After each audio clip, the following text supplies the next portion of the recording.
Hello my dear students, बेटा हमने chapter 1 कर लिया है पॉलिटिकल साइंस का, क्लास 11th का, और बहुत ही अच्छा आपका रिस्पांस रहा। अब हम शुरू करने वाले हैं पॉलिटिकल साइंस क्लास 11th का चैप्टर 2, जिसमें हम पढ़ेंगे हमारे फंडामेंटल राइट्स। फंडामेंटल राइट्स की बात हम करते हैं ना, मम्मी मुझे ये राइट्स है, पापा मुझे ये राइट्स है, मुझे ये राइट्स है, राइट्स की बात करते रहते हैं हम।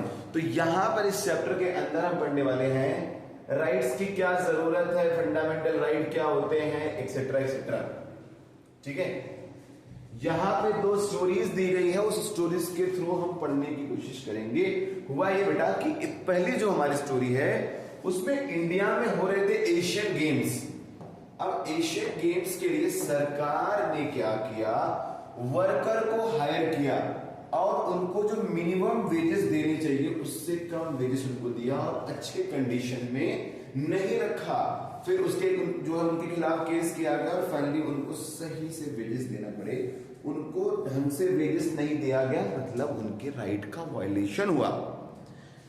ये आप देख रहे हो यहां पर कोर्ट ने इन्फोर्स किया right against exploitation and secure the rights, rightfulness, जो राइटफुल वेज है उनको मिलना चाहिए। तो कोर्ट ने बोला कि भाई राइट जो लीगल तरीके से जो हमारा लीगल वेजेस है, जो मिनिमम वेजेस सरकार ने डिसाइड किया वो मिलना चाहिए। दूसरा कमीशन की केस आप देखोगे तो ये आसाम के अंदर एक पर्सन था, मेंटल हॉस्पिटल इसको सेंड कर दिया गया, डॉक्टर डिक्लेयर करते हिम फिट फॉर ट्रायल 1967 में, फिर भी इसको जेल में रखा गया। एंड 77 की एज में इसको क्या किया गया, रिलीज किया गया। 54 साल तक जेल में निकाल दिया। हमारे यहां पे एक बड़ी दिक्कत है कि विदाउट ट्रायल के लाखों लोगों को जेल में ठूस दिया जाता है। तो ऐसी ऐसी स्टोरी जहां पर लोगों के राइट वायलेशन हो रहे हैं, राइट टू हर्ट नहीं है, राइट टू प्रॉपर वेजेस नहीं है, तो वहां पर बात आती है भैया कि राइट्स इतने जरूरी हैं क्यों, क्यों चाहिए हमें राइट्स। ठीक है ना। So what is it, a list of rights mentioned and protected by constitution itself. बेटा राइट्स में फंडामेंटल जो राइट्स होते हैं उसको हमारा कॉन्स्टिट्यूशन प्रोटेक्ट करके रखता है कि कोई वॉयलेट नहीं कर सकता है। पर्पस क्या है इसका, पर्पस है कि जो गवर्नमेंट को फॉरबिड करे, रोक के रखे, उन पे दबाव बना के रखे, चाहे वो लेजिस्लेचर हो, चाहे एग्जीक्यूटिव हो, चाहे ब्यूरोक्रेसी हो, ऐसा कोई भी लॉ ना बनाए जो इंडिविजुअल के राइट्स को वॉयलेट करे। गारंटी देता है, it ensure a concrete legal remedy to cease these rights are violated by other person, private organisation और स्टेट। तो राइट्स इसलिए बनाए गए हैं ताकि कोई उनको वायलेट न करे, कोई स्टेट, सरकार, इंडिविजुअल, इसको प्रोटेक्ट करके रखा गया है, इसीलिए हमें चाहिए होगा राइट्स। अब बेटा अगर बात करो साउथ अफ्रीका के एग्जाम्पल का, जो आपके एग्जाम में दिया गया है, आपके एनसीईआरटी में दिया गया है, साउथ अफ्रीका को तो आपने 9th क्लास में भी पढ़ा होगा कि कैसे नेल्सन मंडेला ने जो है लड़ाई लड़ी, जहां पर रेशियल डिस्क्रिमिनेशन होता था इन the name of colour, colour के नाम में लोगों के साथ भेदभाव होता था। तो यहां पर अफ्रीका में जब कॉन्स्टिट्यूशन बना तो लोगों को कौन कौन से राइट्स दिए गए, जो प्रोलगेट किया गया 1996 में अफ्रीका का कॉन्स्टिट्यूशन बना है मेरे बच्चों। तो इसने प्रिवेंट किया कि सिविल वॉर ना हो, अपार्थाइड को खत्म किया जाए। साउथ अफ्रीका में राइट्स टू बिल आई, उसमें बहुत सारे राइट्स को प्रोटेक्ट किए गए, जो स्टैंडर्ड राइट, लिबर्टी के अलावा कुछ ऐसे राइट्स दिए गए जो दुनिया के किसी कॉन्स्टिट्यूशन में अभी तक अवेलेबल नहीं थे।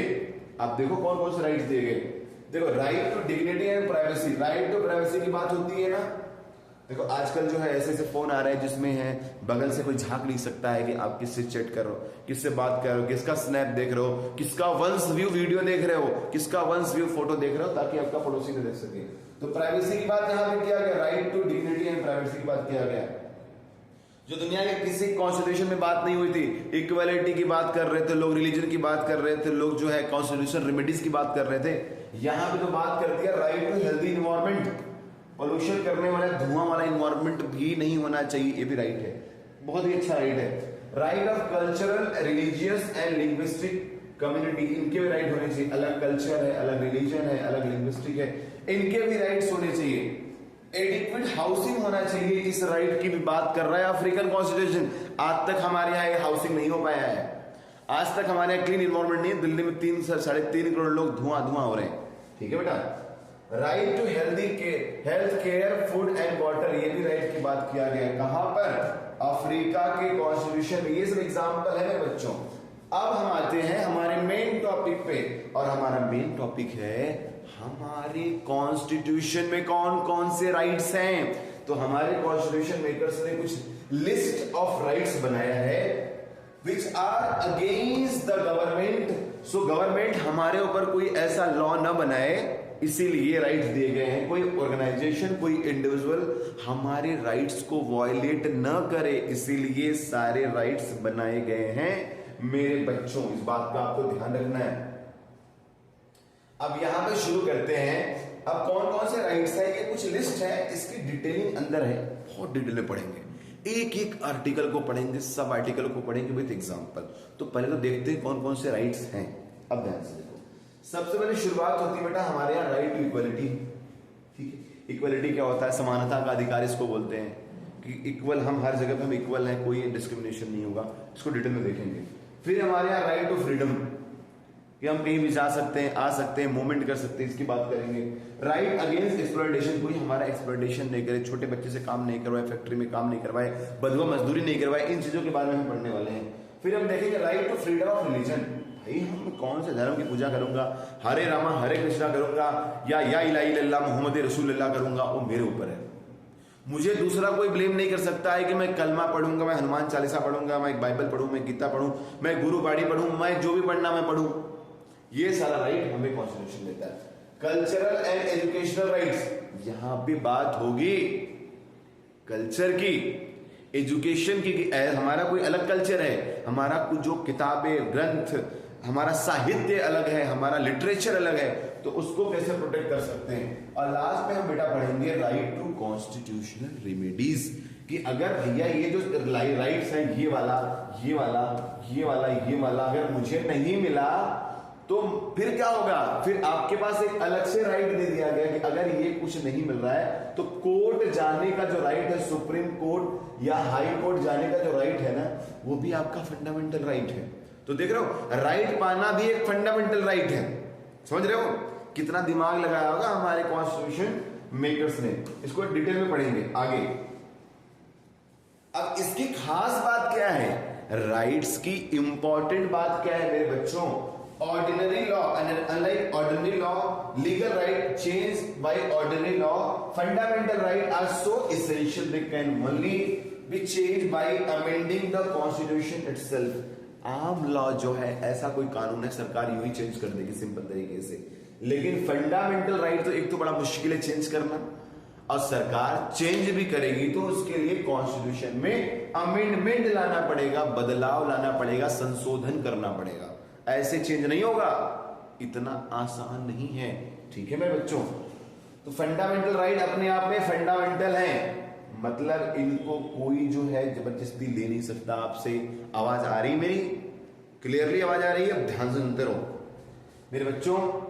Right to equality strives eliminate historical social inequality. जो हमारे यहां पर सोशल इनइक्वालिटी हुई थी in the name of caste, in the name of जो है रिलीजन में हो रहा था बहुत सारा। सबसे ज्यादा तुम्हारे यहाँ कास्ट के नाम पे था, अपर कास्ट, लोअर कास्ट, ब्राह्मणा, क्षत्रिय, शूद्रास, वर्ण सिस्टम था, शेड्यूल कास्ट के साथ, शेड्यूल ट्राइब के साथ कितना गलत हुआ था। तो उस इनइक्वालिटी से बचने के लिए सबसे पहले हमारे पास आया राइट टू इक्वलिटी। ठीक है ना? अब इसमें होगा क्या, इसमें बहुत सारे आर्टिकल्स हैं। अब होता क्या था, prohibition on discrimination on ground of religion, race, caste, gender, sex, place of birth।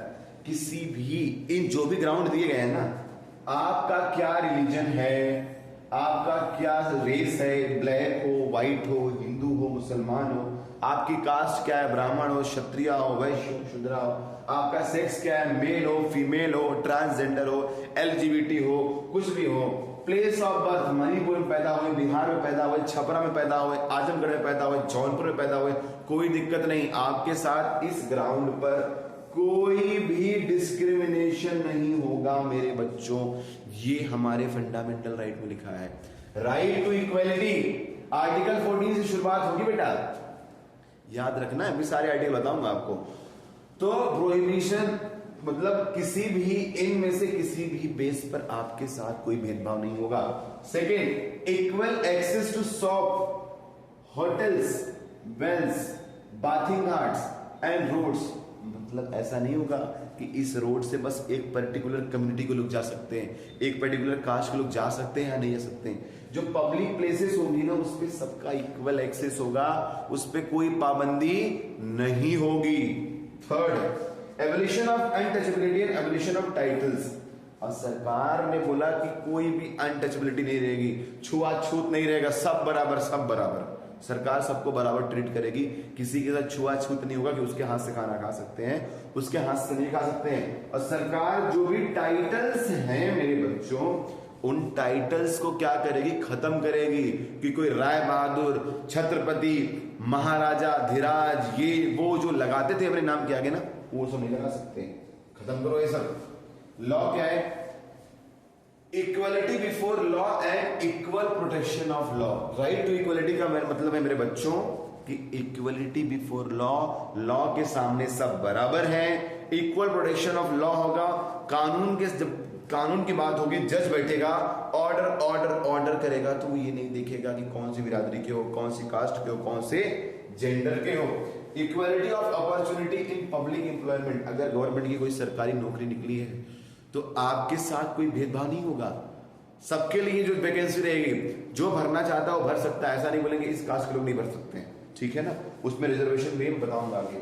Note, article 16(4) explicitly allow reservation for inadequate represented backward classes to ensure to equality of opportunity. अब देखो, एक तरफ तो हमने बात कर दिया कि किसी को रोकेंगे नहीं, उसी तरह ऑन दी अदर हैंड साथ ही साथ हमारे यहां रिजर्वेशन का प्रोविजन भी किया गया है, इसलिए कि जो कास्ट के लोग, जिस कम्युनिटी के लोग इक्वली रिप्रेजेंट नहीं कर रहे सोशली, हिस्टोरिकली, जो बहुत सारे उनके साथ गलत हुआ है, उनके साथ जो डिसएडवांटेज हुआ है, उनके साथ जो नाइंसाफी हुई है, उनका प्रॉपर से रिप्रेजेंटेशन हो, इसके लिए रिजर्वेशन का सिस्टम भी हमारे यहां बनाया गया है। ये भी आपको याद रखना पड़ेगा। तो आर्टिकल 14 से लेकर 18 तक आपको बेटा पढ़ना है राइट टू इक्वलिटी।